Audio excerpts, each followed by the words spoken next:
আসসালামু আলাইকুম রহমতুল্লাহি ওয়া বারাকাতুহু। আলহামদুলিল্লাহি রাব্বিল আলামিন ওয়াসসালাতু ওয়াসসালামু আলা রাসূলিহিল কারীম ওয়া খাতামান নাবিয়্যিন ওয়া আলা আলিহি ওয়া সাহবিহি আজমাইন। সুপ্রিয় দর্শক, পৃথিবীর যে প্রান্ত থেকে আপনারা এই মুহূর্তে এটিএন বাংলা টিভি স্ক্রিনের সামনে আছেন, সকলকে স্বাগত জানাচ্ছি। পবিত্র রমাদান উপলক্ষে বিশেষ আয়োজন আপনাদের সকলের জন্য। ফটিকা নিবেদিত জীবন জিজ্ঞাসা, পাওয়ার্ড বাই অ্যানসিস ইসলামিক ব্যাংকিং। এই সরাসরি আয়োজন আপনাদের জীবন ঘনিষ্ঠ যে কোনো ধরনের প্রশ্ন আপনারা করতে পারবেন। এই আয়োজনে ইনশাআল্লাহ আজিজ কোরআন সুন্নাহর আলোকে এখান থেকে জবাব প্রদান করা হবে। আমি আছি আপনাদের সাথে কেম ফিরোজ। আমাদের সাথে আজ স্টুডিওতে উপস্থিত আছেন শাইখ ডক্টর শহীদুল ইসলাম বারাকাতে হাফিজাহুল্লাহ। আসসালামু আলাইকুম ওয়া রাহমাতুল্লাহি ওয়া বারাকাতুহু। ওয়ালাইকুম আসসালাম ওয়া রাহমাতুল্লাহি ওয়া বারাকাতুহু। মারহাবান বিকুম। শুকরান। আমরা যাব যে প্রশ্ন দিয়ে আমরা শুরু করতে পারি আজকে মোহতারাম, যেটা হচ্ছে যে দেখতে দেখতে রমাদানের 10টি রোজা আমাদের কাছ থেকে চলে গেল। তা রহমত, মাগফিরাত, নাজাত, এই যে বিষয়গুলো থেকে আসলে আমরা কীভাবে অর্জন করতে পারি, আর এই রহমত তো চলে গেল, আর কি রহমত পাবো না? আপনার শেষ কথা দিয়ে শুরু করি।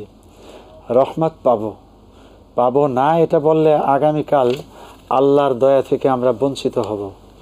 আসলে আমরা 24 আওয়ার্স, সারা বছর, সারা জীবন আল্লাহর রহমতের মধ্যেই আছি। আমি কথা বলতে পারবো না আল্লাহর দয়া ছাড়া। রহমত মানে তো দয়া। আমার হাত নাড়াতে পারবো না আল্লাহর দয়া ছাড়া। অতএব রহমত সবসময় আছে, থাকবে। এটা স্পেশাল, যেমন বিভিন্ন কোম্পানি স্পেশাল অফার দেয়, আল্লাহ পাকের পুরো রমজান জুড়ে এটা ইনশাআল্লাহ লাভ করতে পারবো। আচ্ছা, আমরা একটা প্রশ্ন নিয়ে মোহতারা আবার এই বিষয়টা নিয়ে আসবো ইনশাআল্লাহ। জি দর্শক বলুন। আসসালামু আলাইকুম। আসসালামু আলাইকুম। ওয়ালাইকুম আসসালাম। প্রশ্ন করতে চাচ্ছি। বলুন। আসসালামু আলাইকুম ওয়া রাহমাতুল্লাহ। ওয়ালাইকুম আসসালাম। বলুন। আমি প্রশ্ন করতে চাচ্ছি যে ধরেন ওই যে জাকাতের টাকাতে আমরা জানি যে হিন্দুদেরকে দেওয়া যায় না, কিন্তু একই অফিসে বা বাসা বাড়িতে সুইপার বা কাজের লোক থাকে, এখন সবাইকে দিলে হিন্দুদেরকে কি জাকাত দিতে পারবো না? আচ্ছা। আর দ্বিতীয় প্রশ্ন হচ্ছে, ধরেন আমার বোন এমনি সচ্ছল, মানে ওর জামাইও ইনকাম ভালো করে, সচ্ছল আছে মোটামুটি, কিন্তু ওর চিকিৎসার খরচ টরচ ওর জামাই দেয় না আর কি। এখন কি আমি বোনকে দিতে পারবো? ওরা স্বর্ণ আছে ওদের, ওরা জাকাত দেয়, কিন্তু কথা হচ্ছে আমার বোনকে তো আমার হাজবেন্ড ধরেন ওই যে চিকিৎসার খরচ টরচ এগুলো দিচ্ছে না। এখন কি আমি ওই ক্ষেত্রে ওকে জাকাত দিতে পারবো না? ঠিক আছে, ধন্যবাদ। আমরা শুনবো। আমরা বাচ্চা আমি দোয়া করি, কিন্তু অনেক সময় পায়খানা প্রস্তাব করি, মানে হঠাৎ করে আমি মুখ দিয়ে উচ্চারণ করি না, মনে মনে ধরেন জিকির বা আল্লাহর কাছে অনেক সময় মানে সাহায্য চাওয়া, বা আল্লাহ আমাকে তুমি রক্ষা করিও বা অমুক আশা পূরণ করিও, বা আল্লাহর নাম জিকির মনে চলে আসে, সেই ক্ষেত্রে কি গুনাহ হবে? গুনাহ হবে। ধন্যবাদ। জি, আমরা শুনবো। জি জি মোহতারাম, যে প্রশ্ন, যাকাত কি অন্য ধর্মের লোকদেরকে দেওয়া যাবে কিনা? যাকাত দেওয়ার 8টি খাত আল্লাহ সুবহানাহু তাআলা সূরা তাওবার 60 নাম্বার ভার্সেস এখানে আল্লাহ বলে দিয়েছেন। তার ভিতরে একটি খাতের নাম হলো মুআল্লাফাতে কুলুব। অন্য ধর্মের লোকদেরকে ইসলামে আকৃষ্ট করার জন্য যাকাত দেওয়া জায়েজ আছে, যদি তারা গরিব অসহায় হয়। এবার আপনি যেটা বলছেন যে অফিসের ভিতরে বিভিন্ন ধরনের লোকই আছে, তার ভিতরে হিন্দুও আছে, তাদেরকে দেওয়া যাবে, নিঃসন্দেহে দেওয়া যাবে। পাশাপাশি মুসলিম ভাই বোন যারা যাকাত খাওয়ার যোগ্য তাদেরকেও দিবেন। তবে বোনকে কি যাকাত দেওয়া যাবে? বোনকে অবশ্যই দেওয়া যাবে, তবে আপনি যে বিবরণ শোনালেন তাতে বোনের স্বর্ণ আছে, অর্থাৎ নেশাব পরিমাণ স্বর্ণ আছে, আয় ইনকামও ভালো আছে, মাঝে মাঝে চিকিৎসার জন্য তাদেরকে কিছু টাকা পয়সা দেয়া। বিষয়টি হলো নীতি ঠিক করে নেন। যদি যাকাত দেওয়ার সে যোগ্য হয়, আল্লাহ এ পরিমাণ স্বর্ণ বা অর্থ দিয়েছেন, উনি নিজেই যাকাত দাতা, তাহলে তাকে যাকাত দেওয়া যাবে না, সে বোন হোক, ভাই হোক, যেই হোক। আর যদি ব্যাপার এমন হয় যে উনি যাকাত দাতা না, এই পরিমাণ স্বর্ণ বা অর্থ তার নেই, তাহলে তাকে যাকাত দেওয়া যাবে, সে বোন হোক, অন্য যেই হোক না কেন। জি, আমরা প্রশ্ন নিচ্ছি। দর্শক বলুন। আসসালামু আলাইকুম। ওয়ালাইকুম আসসালাম। জি হুজুর, আমার একটা প্রশ্ন। আমি বিয়ের সময় আমার স্ত্রীকে সম্পূর্ণ দেনমোহর দিতে পারি নাই। আচ্ছা,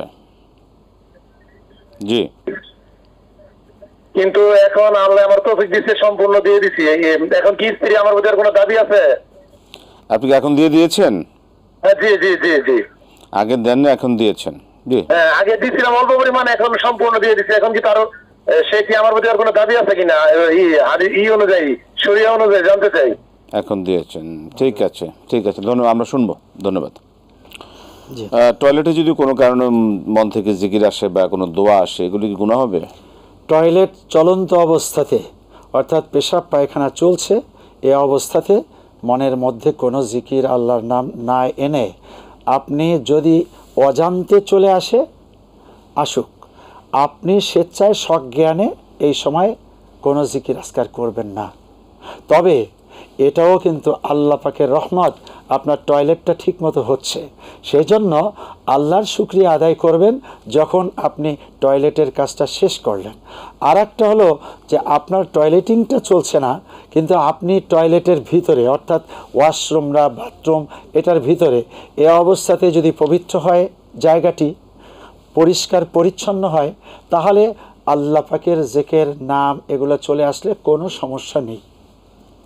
জি, আমরা আসবো একটা বিরতির পরে, ইনশাল্লাহ আবার ফিরে আসি। প্রিয় দর্শক, আপনারা দেখছেন ফুটিকা জীবন জিজ্ঞাসা, পাওয়ার্ড বাই আনসিজ ইসলামিক ব্যাংকিং। সময় হলে বিরতি নেবার, ফিরছি বিরতির পর আবার ইনশাল্লাহ আপনাদের সাথে সরাসরি আয়োজনে। আসসালামু আলাইকুম রহমতুল্লাহ বরকাত। প্রিয় দর্শক, ফিরে এলাম বিরতির পর। ফুটিকা জীবন জিজ্ঞাসা, পাওয়ার্ড বাই আনসিজ ইসলামিক ব্যাংকিং। আমরা বিরতির আগে যে প্রশ্ন শুনছিলাম, একটা প্রশ্ন নিব। জি দর্শক, বলুন। আসসালামু আলাইকুম। ওয়ালাইকুম সালাম। ভাইয়া আছি, লাইনে আছি। বলুন, কি প্রশ্ন আপনার?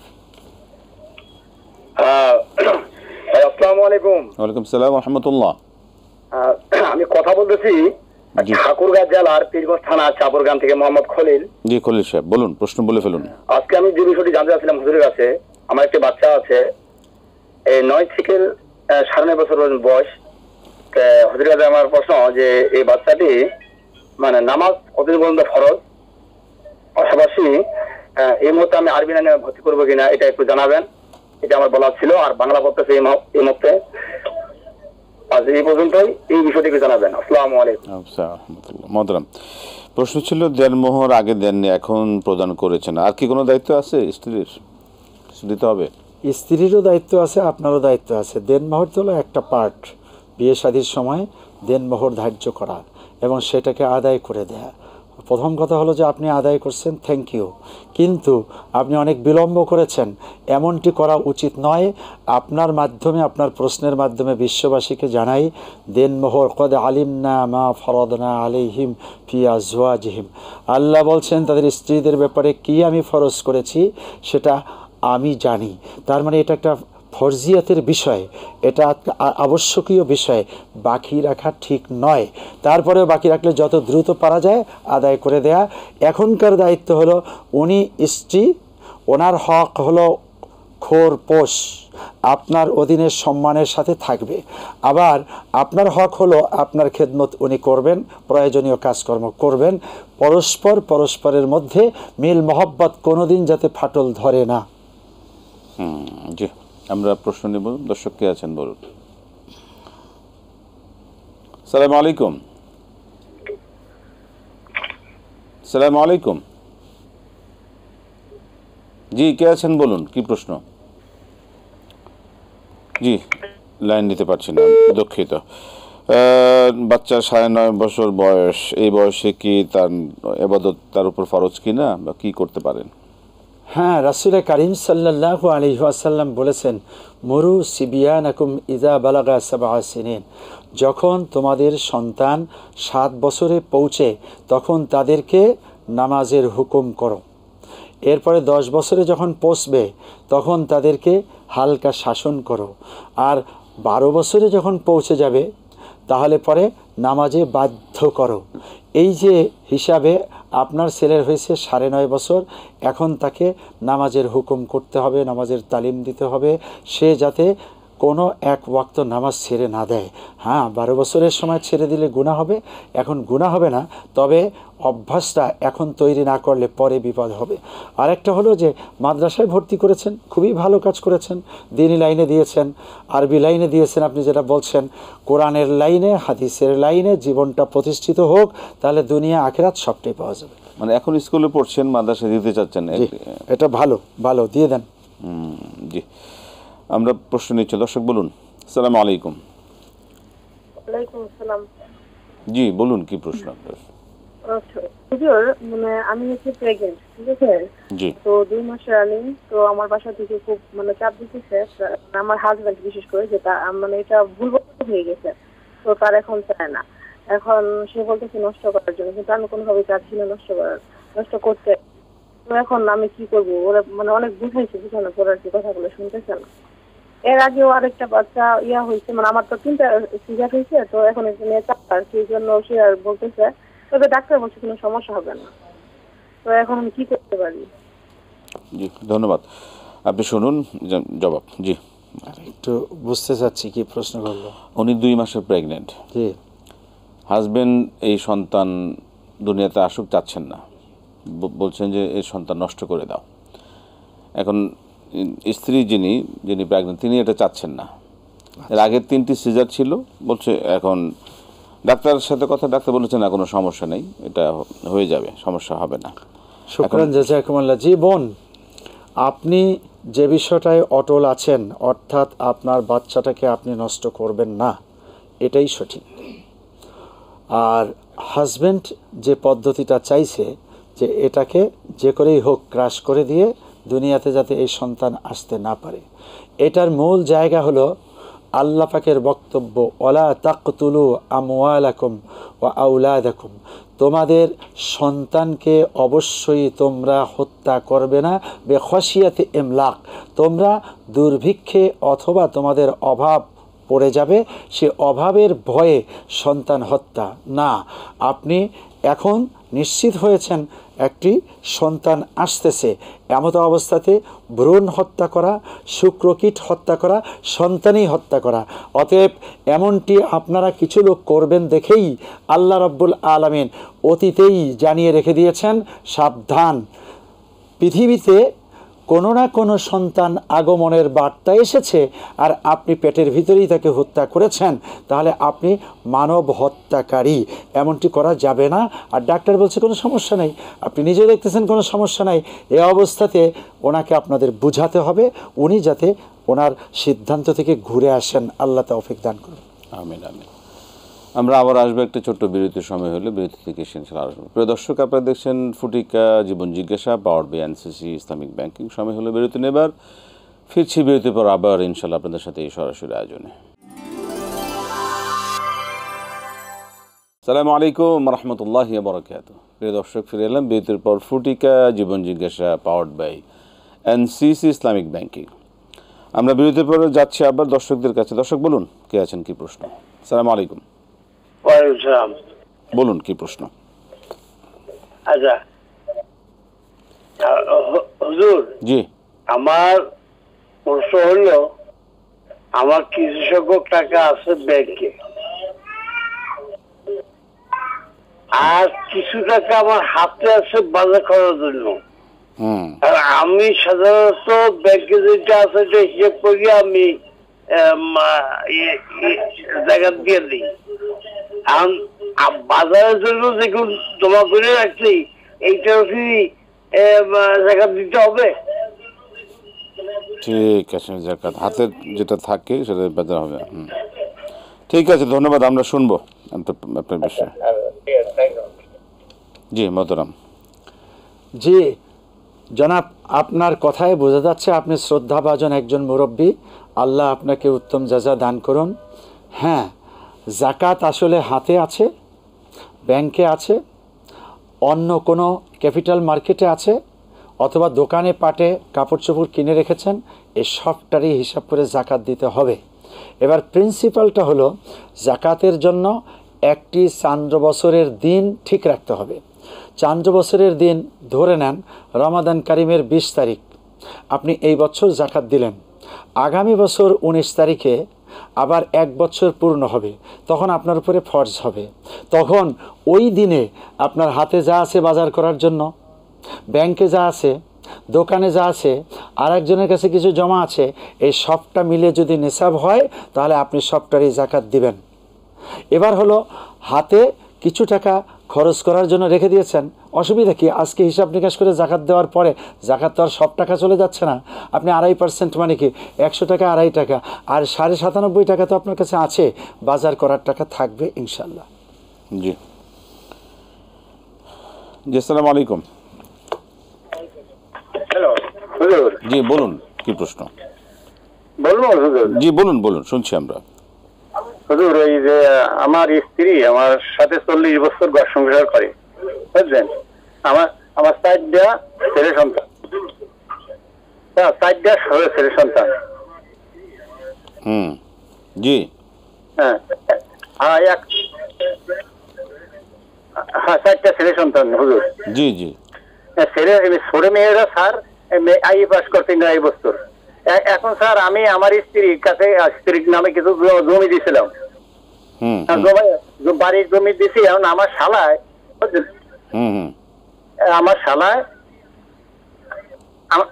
আমার শালায় হুজুর, জি জি ভাই বোনের একটা পক্ষে করে আমার একটা রোটানি করছে, একটা রোটানি করে আমারে সেই একটা ডিভোর্সের কাগজ দিয়েছি, কিন্তু আমি ওই কাগজে সাইন করি নাই হুজুর।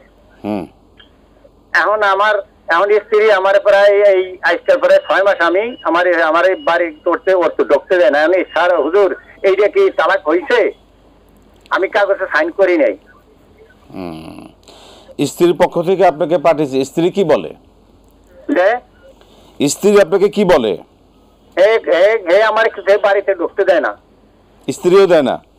না, আর মানুষের কাছে কয় এরা তালাক দিয়ে দিছি। স্ত্রী দিয়ে দিয়েছে আপনাকে? হ্যাঁ, ওনার এক প্রশ্নে অনেক সময় চলে যায়। ঠিক আছে, জি আমরা শুনবো এর কি ফয়সালা আছে। ধন্যবাদ আপনাকে মোহতারাম, শুনলেন।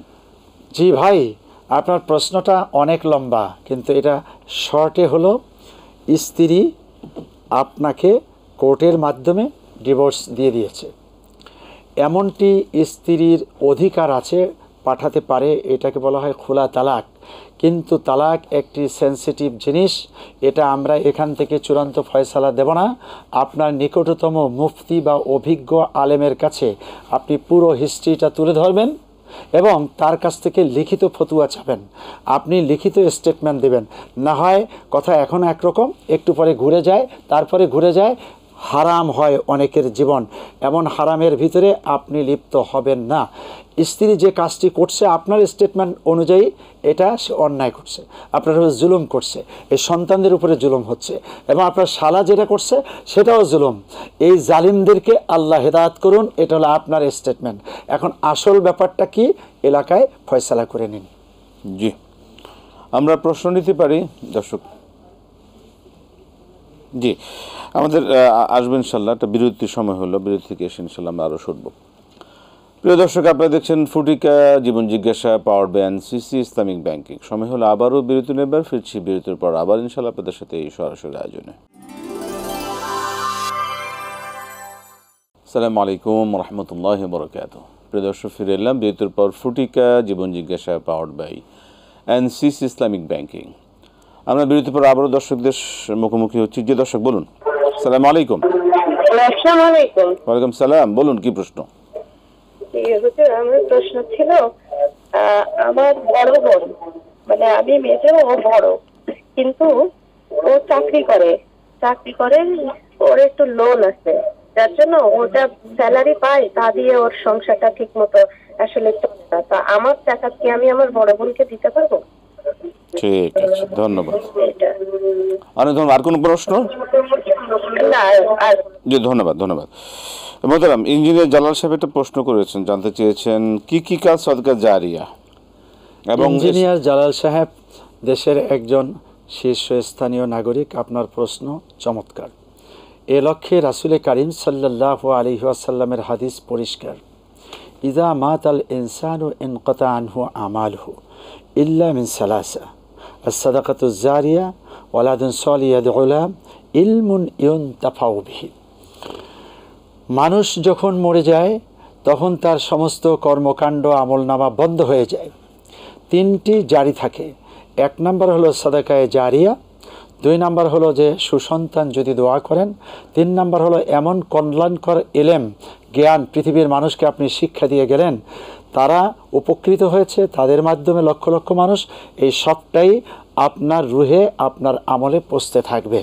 এবার সাদাকায়ে জারিয়ার কাজ, সাদাকা মানে হলো দান, জারিয়া মানে হলো যেটা জারি, যেটা চলমান, যেটা প্রবাহমান, যেটা কন্টিনিউ।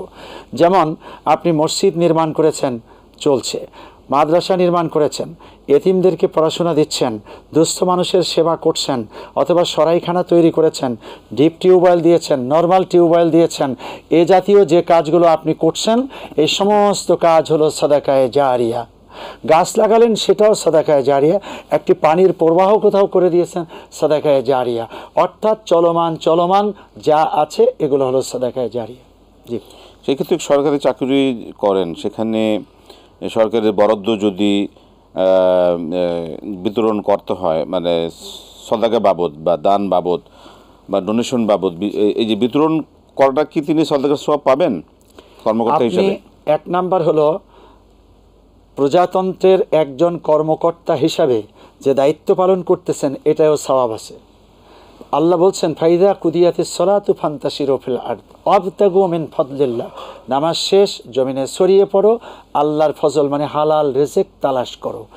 এর অর্থ কি, যে আপনি কর্মকর্তা, আর একজন হলো কৃষক, আবার আরেকজন জেলে, আর একজন, এক এক ডিপার্টমেন্টে কাজ করবে, ওই কাজটাও সোয়াব চলতেই থাকবে যদি আপনি আল্লাহর সন্তুষ্টির জন্য করেন এবং রাষ্ট্রের দায়িত্ব হালালভাবে পালন করেন। এবার হলো আপনার কাছে আসছে বরাদ্দ, সেখানে চাল আসতে পারে, গম আসতে পারে, টিউবওয়েল আসতে পারে, ডিপ টিউবওয়েল আসতে পারে। এগুলো আপনি যদি আসলেই মানুষের কল্যাণের জন্য বিতরণ করেন, ইনসাফ ভিত্তিক করেন, কাউকে পার্সিয়ালিটি না করেন, কাউকে না ঠকান, তাহলে পরে আপনার এই কর্মকাণ্ডেও সাদাকায়ে জারিয়ার সওয়াব পাবেন।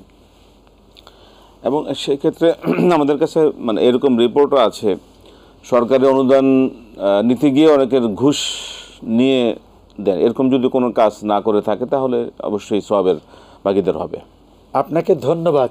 এই যে শব্দটা আসছে ঘুষ, ঘুষ বা দুর্নীতি, সুদ দেয়া বা নেয়া, এগুলো হারাম হারাম হারাম। এতে আছে ভয়ানক গুনাহ, এর ভিতরে আছে 70টি গুনাহ। সবচাইতে ছোটটা হলো নিজের মাকে বিবাহ করা, নাউজুবিল্লাহ মিন জালিক। এমনটিতে সওয়াবের আশা তো প্রশ্নই আসে না। জি, আমরা প্রশ্ন নিব একটা। জি দর্শক বলুন। আসসালামু আলাইকুম। জি ওয়ালাইকুম সালাম, বলুন কি প্রশ্ন? বলছি কি যে হিন্দুদের মেয়ে যে বিবাহ দেয়, মুসলমানকে সাহায্য করা বা যে কোনো বিষয়ে কি সহযোগিতা করা, যেমন আমাদের কিছু কিছু মুসলমান সহযোগিতা করছে, সে হচ্ছে কামাল, তাকে কি সহযোগিতা করা কি ঠিক না ঠিক, এটাই আর কি জানতে চাচ্ছি। ধন্যবাদ। বড় বোন কি জাকাত দেওয়া যাবে যদি তার প্রয়োজন? বড় বোন, ছোট বোন, ভাই, এদেরকে জাকাত দেওয়া যাবে। জাকাত দেওয়া যাবে না আপনার বাবার বাবা উপরের দিকে, আপনার ছেলের ছেলে নিচের দিকে। ঠিক এই জায়গাগুলো বাদ দিয়ে জাকাত দিতে পারবেন বোনকে, ভাইকে, আত্মীয় স্বজন, নিকট আত্মীয় সবাইকে। আর বোনকে দেওয়া তো একেবারেই উত্তম কাজ। অন্য ধর্মের কারো বিয়েতে সহযোগিতা করা জায়েজ আছে কিনা? জায়েজ আছে। তার মানে জাকাতের টাকাও দিতে পারবেন। ওই যে 8টি খাতের মধ্যে মুআল্লাফাতে কুলুব, মানে অন্য ধর্মের ভাই বোনদের মনকে ইসলামের প্রতি আকৃষ্ট করার জন্য জাকাতের টাকা দেওয়া 100% জায়েজ। জি, আমরা প্রশ্ন নেব। দর্শক বলুন। আসসালামু আলাইকুম। আসসালামু আলাইকুম। ওয়ালাইকুম সালাম, বলুন কি প্রশ্ন? জি হুজুর, আমরা রোজা রাখি, অনেক সময় হাত পায়ে নখ কাটতে হয়, বগল খান পরিষ্কার করতে হয়, এগুলো কি রেখে করা যাবে? আচ্ছা, ঠিক আছে, ধন্যবাদ। জি হ্যাঁ, হাত পায়ের নখ কাটা, বগলের পশম বা এই জাতীয় যে সমস্ত ফিতরাতি জিনিসগুলিকে বিদায় দিতে হবে, এতে রোজার কোনো ক্ষতি হয় না। জি, আমরা আবার প্রশ্ন যেতে পারি। দর্শক যে কে আছেন বলুন। জি আসসালামু আলাইকুম।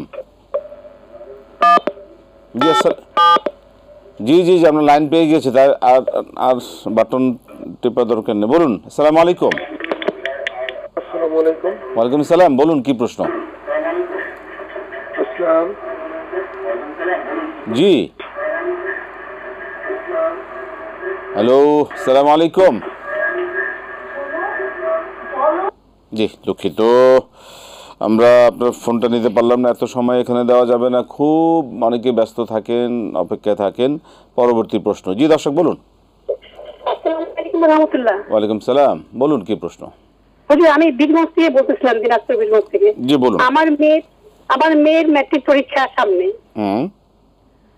মাসে এপ্রিলের 10 তারিখ থেকে। এখন তো রোজাটা করা খুব কষ্টকর হয়ে যাচ্ছে, প্রাইভেট কোচিং। এখন কি রোজাটা আমি যে পরে করে তাহলে কি কাফারা দিতে হবে? এখনো পড়াশোনা মানে বিকাল 4টা থেকে অবস্থা খারাপ হয়ে যাচ্ছে, মানে পড়াশোনা করতে পারতেছে না ঠিক মতন, এই অবস্থা হুজুর। ধন্যবাদ, ধন্যবাদ, আমরা শুনবো আপনার বিষয়। জি, আর এই জন্য কোনো কাফারা দিতে হবে নাকি, এটা আমি জানতে চাচ্ছিলাম। জি জি, আমরা শুনবো এর কি ফয়সালা আছে। জি মোহতারাম। শরিয়াতে মেয়েদের প্রাপ্ত বয়স্কা হিসাবে গণ্য করা হয় বয়স যখন 9 বছর হয়, আর যদি তার গঠন স্বাভাবিক শরীর, আমাদের শেষ করতে হবে মোহতারাম। এবং কিছু বিষয়ে আলামত আছে, এই আলামতগুলো যদি বেরিয়ে আসে, অসুস্থ না হয়, তাহলে 9 বছর পরেই তাকে রোজা পালন করতে হবে। আপনি তো বলছেন ফেদিয়া বা কাফারা, এটা তো পরের কথা। সেটা অসুস্থ হলে যদি না পারে, কোনো দিন না পারে, তাহলে এখন তাকে রোজা রাখতেই হবে। পড়াশোনার চাপ একটু কমিয়ে দিতে বলেন। একান্ত যদি না পারে, তাহলে পরে অসুস্থ ধরে নিয়ে পরবর্তীতে একটি রোজার পরিবর্তে একটি রোজা তাকে পালন করতে হবে পরীক্ষার পরে। জি, আমরা শেষ করতে হবে। আপনাকে অসংখ্য ধন্যবাদ, জাযাকাল্লাহ খাইর, বারাকাল্লাহু ফিকুম। প্রিয় দর্শক, আমরা সময় শেষ প্রান্তে চলেছি। আলহামদুলিল্লাহ, আপনাদের মূল্যবান প্রশ্ন আলোকে অনেকগুলো বিষয় আমরা অবগত হলাম। এভাবে আমরা জানবো, মানবো। আল্লাহ পাক আমাদের কবুল করুন। আজকে শেষ করছি, বিদায় নিচ্ছি। আসসালামু আলাইকুম ওয়া রাহমাতুল্লাহি ওয়া বারাকাতুহু।